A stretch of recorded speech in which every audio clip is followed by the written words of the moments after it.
Imagina por un segundo una fábrica. Una fábrica inmensa que produce, no sé, casi 200 productos en tan solo 60 días. O sea, suena a un éxito rotundo, ¿no? A una eficiencia absoluta. Claro, suena a que están trabajando a doble turno sin parar. Exacto. Pero, ¿qué pasa si al abrir las cajas de esos productos te das cuenta de que la gran mayoría están vacías? O peor aún, que son simplemente de adorno. Ok, vamos a desempacar esto. Ujú. Hoy estamos a 25 de marzo de 2026 y acaba de salir a la luz un reportaje que está dando mucho de qué hablar. Es de la plataforma Panorama 360 HN y se titula Congreso al Descubierto, parte 1. Y este documento nos lanza un dato inicial que de verdad hace que cualquiera se detenga en seco. Uy, sí, es un número fuerte. Totalmente. Nos dice que el Congreso Nacional de Honduras ha generado esa asombrosa cantidad de iniciativas de ley, casi 200 en apenas 2 meses. Es un volumen de producción que a primera vista resulta abrumador. Digo, estamos hablando de más de 3 propuestas diarias, asumiendo que trabajen de lunes a domingo sin descanso. Pero lo fascinante aquí es que el reporte no se queda con el número. Hace una disección metodológica implacable para demostrarnos que, pues, en el ámbito legislativo, el volumen definitivamente no equivale a valor. Ajá. Y esa es la trampa visual en la que es tan fácil caer. Si mantenemos la idea de la fábrica que mencionaba al principio, vemos las chimeneas sacando humo, vemos las cintas transportadoras moviéndose a máxima velocidad. Sí, la ilusión de productividad. Exactamente. Entonces, la misión de nuestra inmersión profunda de hoy, para quienes buscan aprender a leer entre líneas en la política, es precisamente esa. Queremos desarmar esta máquina de hacer leyes y entender qué están ensamblando allá adentro. O sea, ¿están construyendo motores de avión para transformar la maquinaria del Estado? O están fabricando millones de juguetes de plástico, muy coloridos, muy bonitos, pero que al final del día no resuelven ningún problema estructural. Exacto. Ese es el punto central. Y antes de sumergirnos, creo que es indispensable establecer una regla clara para quienes nos escuchan hoy. Claro, muy importante. A lo largo de este análisis, vamos a mencionar a varios actores. O sea, vamos a hablar del Partido Nacional, del Partido Liberal, del Libre, entre otros. Y los mencionamos simplemente porque son los protagonistas de este reportaje que estamos examinando. Pero nuestra postura aquí, y quiero ser muy enfático en esto, es estrictamente neutral. Totalmente neutral. No buscamos aplaudir a unos ni condenar a otros. Nuestro único trabajo hoy es analizar los datos puros de la fuente para entender la mecánica cruda del poder legislativo. Una aclaración fundamental. Y para entender esa mecánica, lo más lógico es empezar observando la resistencia al cambio. Para lograr este objetivo, el reportaje de Panorama 360 HN nos ofrece un mapa analítico excelente. Toma ese inmenso universo de casi 200 leyes y aísla una muestra. Una muestra muy específica, sí. Exacto. Por un lado, nos presenta 5 propuestas que, digamos, tienen un carácter verdaderamente estructural, las que buscan cambiar las reglas del juego. Y por otro lado, las contrasta con 5 patrones legislativos que la fuente clasifica directamente como de bajo impacto. Y vamos a empezar con las de alto impacto. Porque si miramos las iniciativas que el documento clasifica así, surge un patrón fascinante y a la vez un poco frustrante. Resulta que la mayoría son ideas recicladas, ideas que chocan constantemente contra un muro de supervivencia política. Ujú. Por ejemplo, tomemos el primer gran caso del texto, la reducción del número de diputados. Uy, un clásico. Un clásico exacto. Es una propuesta de Alia Cafati, del Partido Liberal. Ella plantea una reforma constitucional para achicar el Congreso, pasando de 128 a 82 escaños. Y claro, el argumento principal es la austeridad, ¿no? Y la eficiencia. Claro, suena lógico desde afuera. Pero, a ver, la misma fuente nos recuerda que esto no es nuevo. Salvador Nasralla ya había propuesto reducirlo a 64.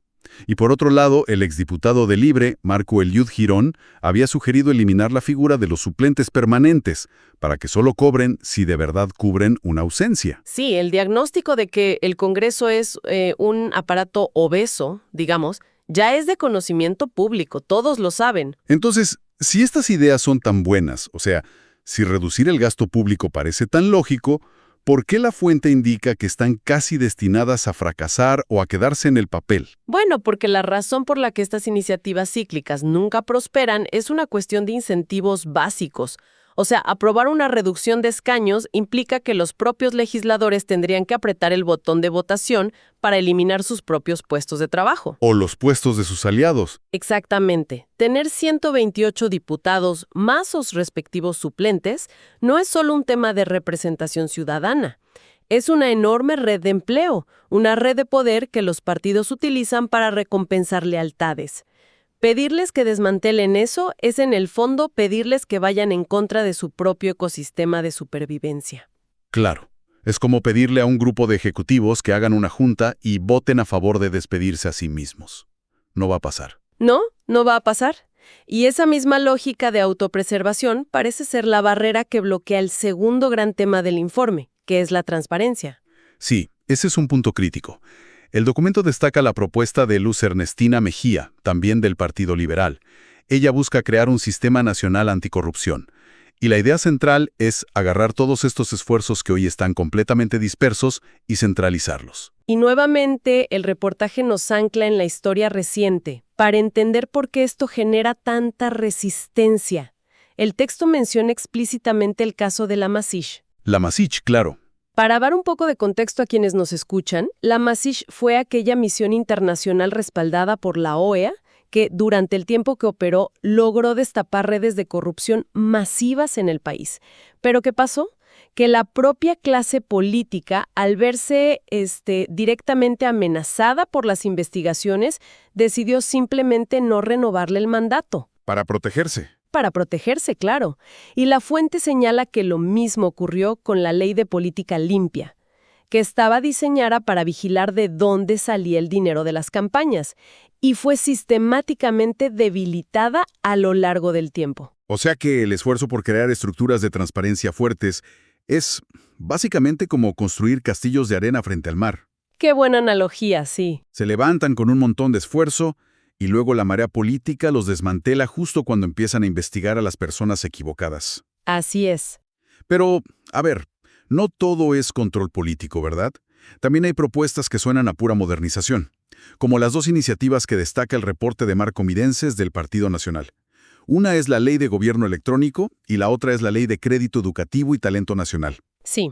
La Ley de Gobierno Electrónico lo que busca es digitalizar trámites, abrir el acceso a la información y, esto es crucial, eliminar a los intermediarios entre el ciudadano y el Estado. Por su parte, el crédito educativo busca estructurar un sistema real de financiamiento para estudios superiores, algo que históricamente ha estado muy fragmentado en pequeños programitas de becas sin conexión alguna. Pero a ver, me quiero detener en lo del gobierno electrónico, porque aquí me surge una duda grande. Estamos en 2026.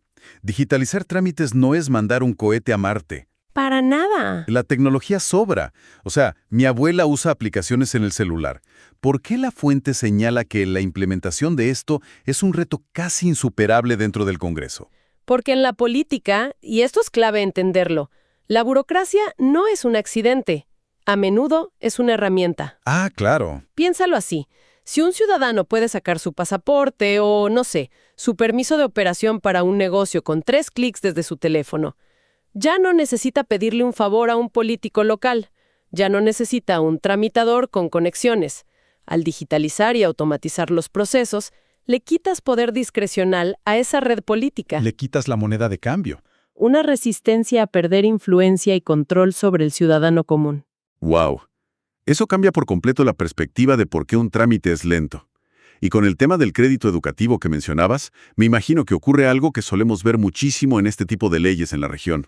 Es como regalarle a alguien un Ferrari de última generación con los asientos de cuero y el motor brillante, pero no dejarle un solo centavo para pagar la gasolina. Ni para el seguro. Exacto. ¿De dónde sale el dinero para mantener un sistema de crédito educativo a nivel nacional? Esa es la pregunta que rara vez se responde en el hemiciclo.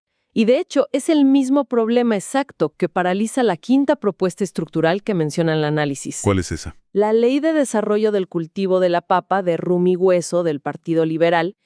El documento es bastante implacable al señalar que Honduras tiene un verdadero cementerio de leyes agrícolas. O sea, El problema jamás ha sido redactar un documento muy bonito que diga que hay que apoyar al campo. Redactar es gratis. Redactar es gratis. El problema es que cuando llega la hora de la verdad, la hora de asignar el presupuesto nacional, esos fondos siempre, pero siempre, se desvían hacia otras prioridades que son más rentables en términos electorales. Entonces, si damos un paso atrás y miramos estas 5 áreas que revisamos, o sea, reducir el aparato legislativo, crear un ente anticorrupción fuerte, digitalizar al Estado para evitar los favores políticos, educar al talento nacional de forma sostenida y potenciar la agricultura con fondos reales. Todas, absolutamente todas, requieren tocar intereses creados. Todas exigen que alguien en algún lugar de la cadena del sistema ceda poder o ceda dinero. Y eso no pasa voluntariamente. Jamás. Generan una fricción masiva porque cambian el status quo. Son leyes pesadas, son complejas de negociar y requieren un capital político enorme que rara vez se traduce en aplausos inmediatos para el legislador que las propone. Aquí es donde se pone realmente interesante, porque la dinámica de esta inmersión profunda da un giro. Si estas leyes estructurales, las que de verdad arreglarían los cimientos del país, chocan contra ese muro de resistencia que acabas de explicar, ¿qué es lo que sí fluye a toda velocidad en esos 60 días para llegar a casi 200 propuestas? Esa es la gran pregunta. Volvemos a la analogía de la casa. Imagina que tienes una casa con los cimientos a punto de colapsar. En lugar de arreglar las tuberías rotas o reforzar las bases, lo cual es carísimo, difícil y nadie lo ve por fuera, los dueños deciden gastar una fortuna en pintar la fachada de colores brillantes. Y eso nos introduce a lo que Panorama 360 HN clasifica como los patrones legislativos de bajo impacto. Y el reportaje hace una precisión metodológica clave aquí, que me gustaría destacar. No se trata solo de iniciativas aisladas o anécdotas. Se trata de lógicas operativas que se repiten constantemente. Y la primera categoría de la que hablan es, literalmente, el equivalente a pintar la fachada. Priorizar la estética sobre la sustancia. Exactamente. Yo tengo que admitir que, leyendo el análisis, me sorprendió el nivel de superficialidad de algunas de estas medidas. Por ejemplo, el texto cita la propuesta de Alberto Chedrani, del Partido Nacional. Él propone pintar todos los centros educativos públicos con los colores de la bandera nacional. Ajá. El argumento que él da es fomentar la identidad patria.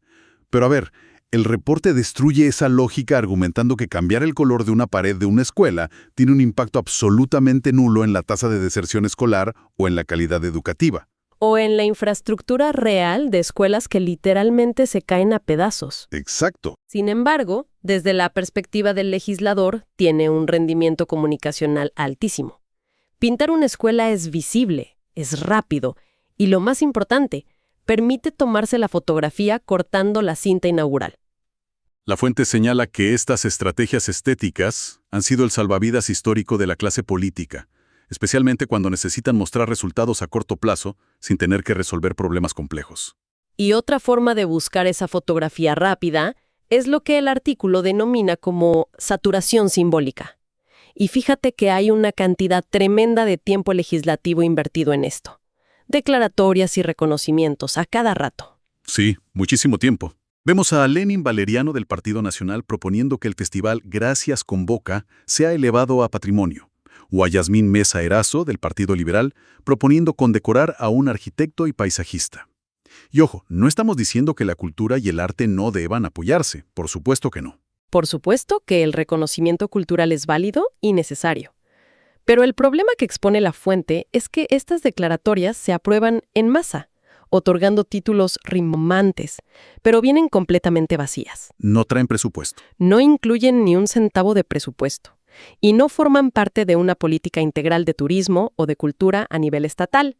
En la práctica, el Congreso utiliza su tiempo y su maquinaria para que el diputado de turno quede bien con un sector específico o con una élite local, generando simplemente una ilusión de trabajo legislativo. O sea, un diploma muy bonito, pero hasta ahí.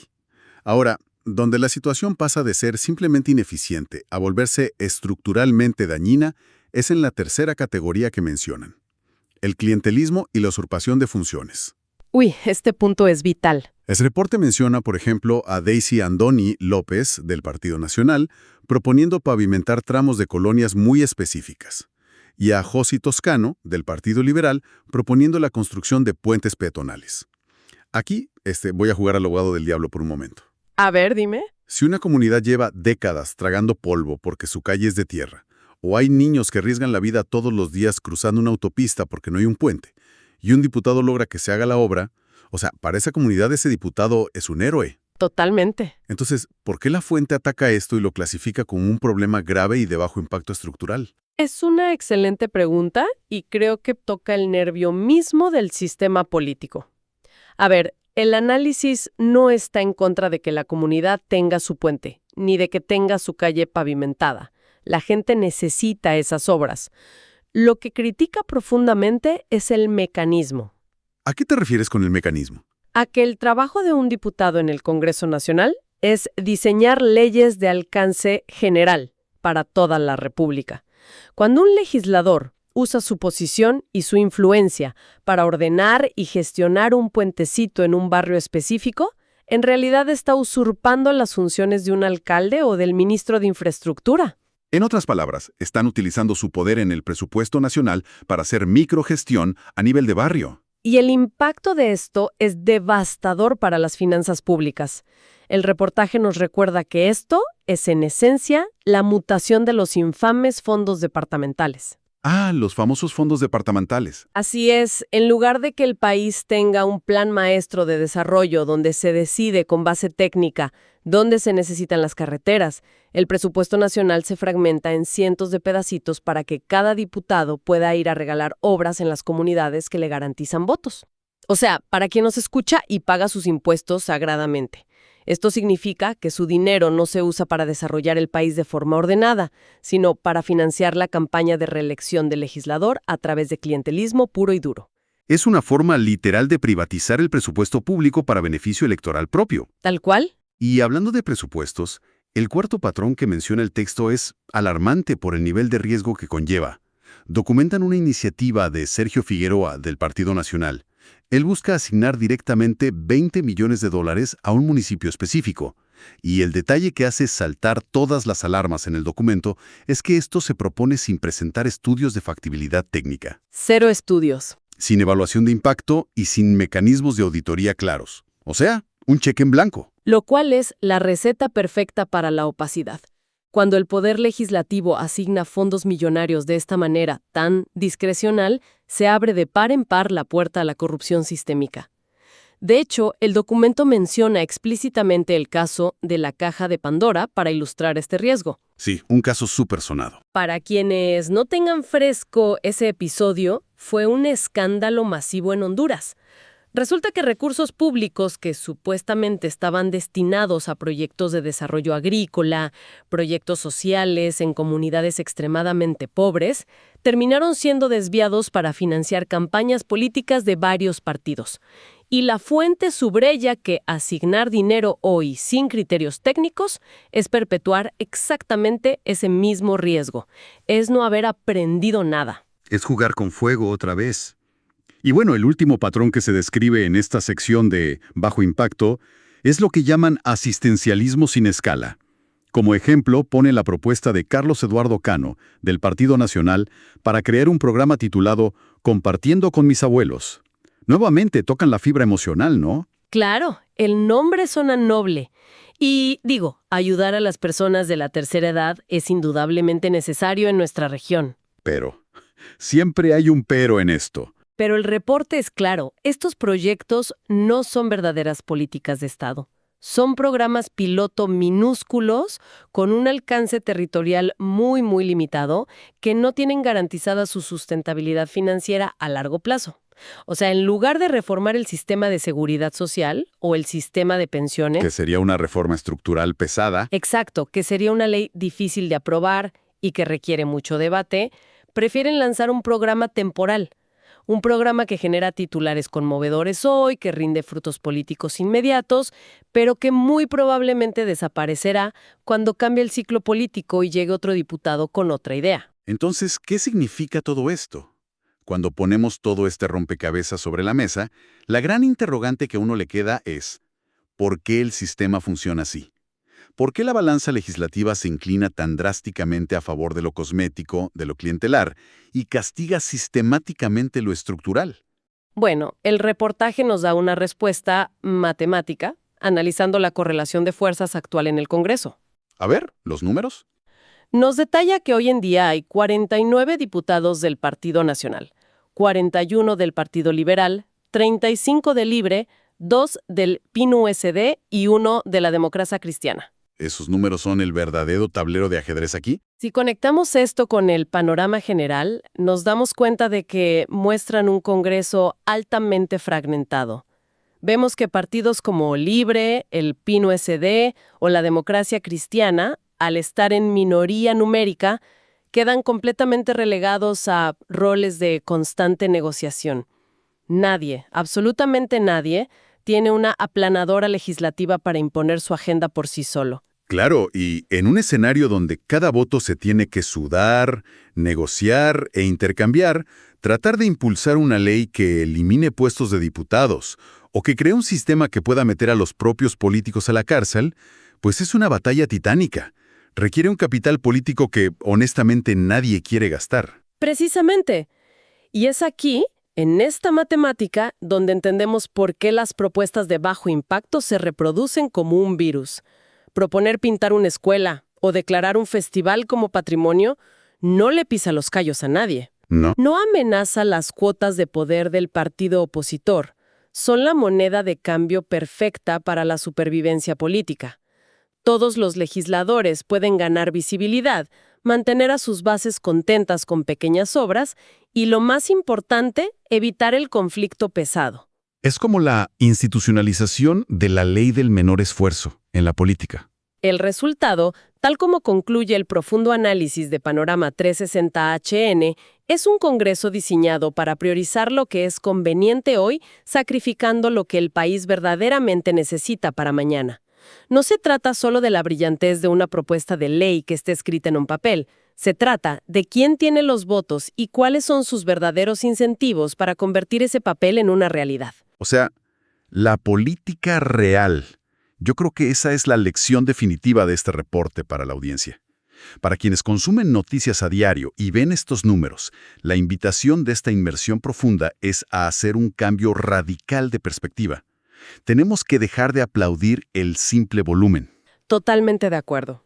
Escuchar en un noticiero que se produjeron 200 propuestas en 60 días ya no debería sonarnos a un récord de eficiencia digno de aplauso, sino a una señal de alerta. El verdadero ejercicio ciudadano está en auditar la naturaleza de esa producción. Hay que aprender a distinguir casi de inmediato entre un legislador que está dispuesto a asumir el desgaste político de transformar los cimientos del Estado Y aquel que simplemente usa el recinto legislativo como una pequeña agencia de relaciones públicas, ¿no? Exacto. Una agencia para gestionar obras barriales y garantizarse la foto de la próxima campaña. Y fíjate que esto plantea una pregunta importante, una reflexión final que va incluso más allá de las paredes del Congreso hondureño, porque es una pregunta que se desprende de la lógica misma de este reportaje y aplica a muchos lados. ¿Te escucho? Hemos diseccionado cómo las reglas no escritas de este ecosistema recompensan de manera masiva la visibilidad a corto plazo y a la vez castigan severamente a quienes intentan reformas estructurales porque son vistas como peligrosas para el poder establecido.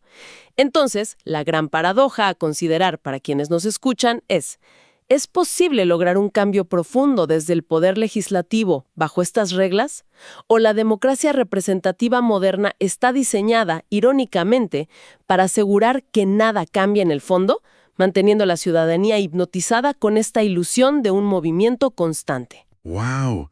Es una paradoja fascinante, que de verdad nos obliga a cuestionar todo lo que vemos en las noticias todos los días.